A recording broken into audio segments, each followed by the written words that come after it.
Rodney hadn't sat down in front of a camera for a long time, at least what seemed like it. It had been all of 3 days, but after seeing a movie that starred Morgan Freeman and Florence Pugh, he decided it was now time again to review a movie. I'm Morgan Freeman's bad impression by Rodney Brushwood, and this is a review for a good person.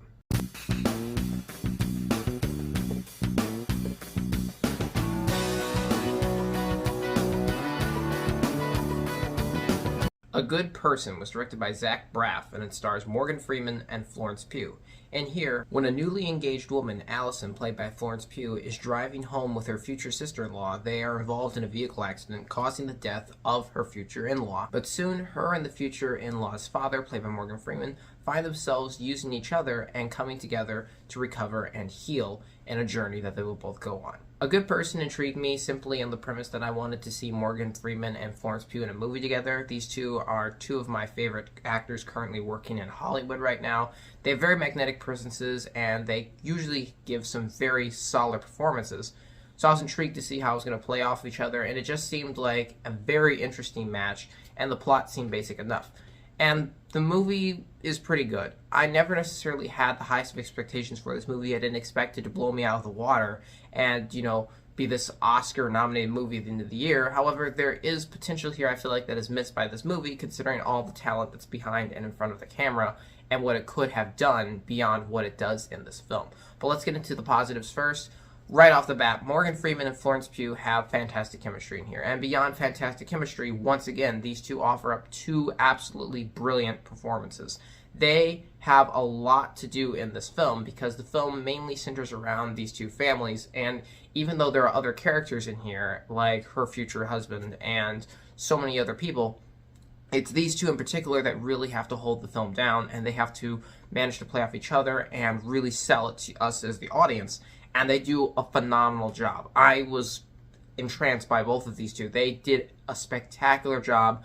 I really, in particular, like the fact that it works as almost like I don't know, it's not quite a grandfather-granddaughter relationship. It's not quite that. It's almost like a mentor-mentee, but it's also sort of like a counselor. There's a lot of different hats that these two wear throughout the movie, both to help each other. And they had some very emotional scenes. There's some really great dialogue scenes where they sat down and talked together.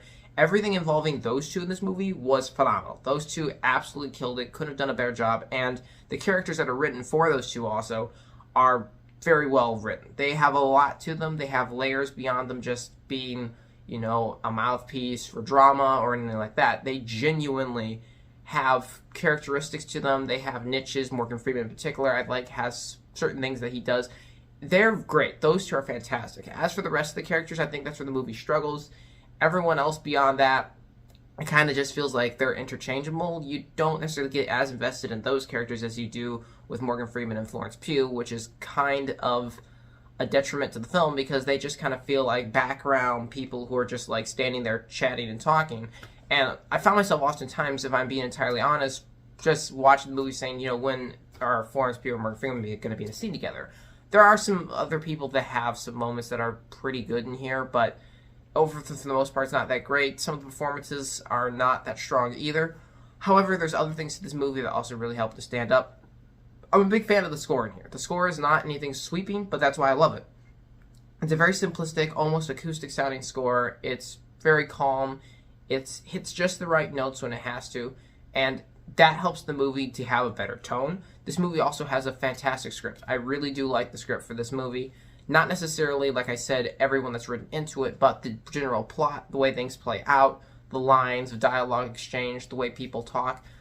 There are I'd say, some corny moments where you can tell, like, maybe they knew they'd have Morgan Freeman, or if they didn't, they wrote some really, dialogue-heavy, kind of like big lines that are kind of like internal and supposed to be very philosophical, which felt a little out of place at times, but other than that, very solid script, and the direction is also excellent in here. I like this movie overall. There's not really a lot to unpack in this film, if I'm being entirely honest. It was a very simplistic, straightforward plot that you watched, and you finished, and that was the end of it. But I had a fairly good time with this movie nevertheless. It's a pretty entertaining film that takes a good look at a lot of things, and this film actually just tackles some issues very well, but like trauma, it does a really great job with that. when you're going to go into a family, different things that families and sides represent and hold true and ideals. It has a lot to it, but I don't necessarily know if this film goes beyond that. I feel like it should have tried a little harder to go and just do a little more, not to the extent of going insanely crazy with the idea, but try to expand and try to add something else to this movie. Aside from Morgan Freeman and Florence Pugh's brilliant performances and some pretty solid direction with a solid screenplay that still could have been improved upon a little bit, this movie is decent. I wouldn't say go see it in theater. I'd say wait till it comes to streaming and then check it out, because I think it is worth a watch at some point, but it's not something I would recommend right away. However, it is something I think that's probably going to entertain you a little bit, and it has something to offer that's unique in itself. I'm going to give A Good Person a 6 out of 10. So thank you guys so much for watching. I appreciate you, and I'll see you all next time.